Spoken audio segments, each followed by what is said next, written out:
Expression for pressure exerted by a gas. Let us consider एक cube है, इसका sides जो है L है और उसमें लार्ज ऑफ मॉलिक्यूल। हम उसमें से एक पार्टिकल को उठाते हैं, मान लेते हैं कि वो c1 वेलोसिटी से मूव कर रहा है, जो कि ये रहा, और इसके 3 कंपोनेंट हम तोड़ते हैं और इस क्यूब के जो वॉल्स हैं वो परफेक्टली इलास्टिक हैं। अगर हम इन तीनों कंपोनेंट्स को वेक्टर सम से जोड़ना चाहें तो हमें क्या मिले? कुछ ऐसा प्राप्त होगा।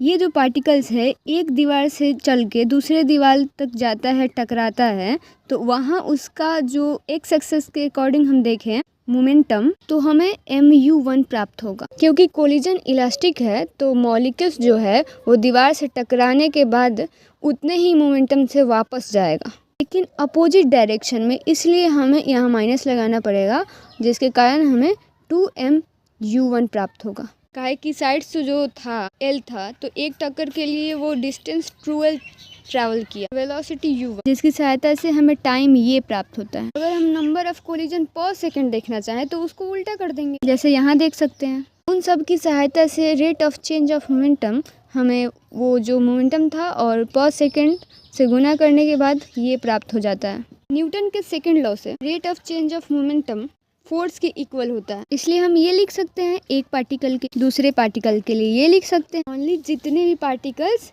एक्स डायरेक्शन में मूव कर रहे हैं उनके लिए, और जितने भी एक्स डायरेक्शन में मूव कर रहे हैं उनके लिए हम ऐसे लिख सकते हैं un तक। हमें तो प्रेशर की बात करनी थी ना, और प्रेशर क्या होता है? फोर्स अपॉन एरिया, इसलिए हम खाली एक्स डायरेक्शन के लिए Fx बाई L स्क्वायर लिख सकते हैं। L स्क्वायर इसलिए कि सब ये स्क्वायर से ही ना बना हुआ, ये L स्क्वायर है ही, और F में का एक L मिल के LQ हो जाएगा बाई M, और ये सब।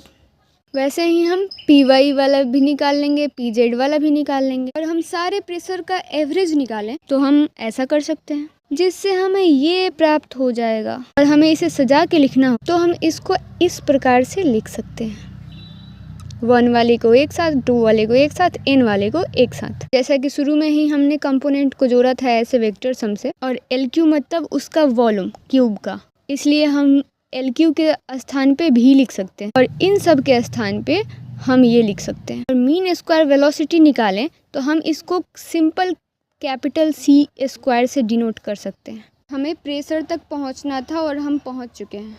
ये n मॉलिक्यूल्स के लिए है।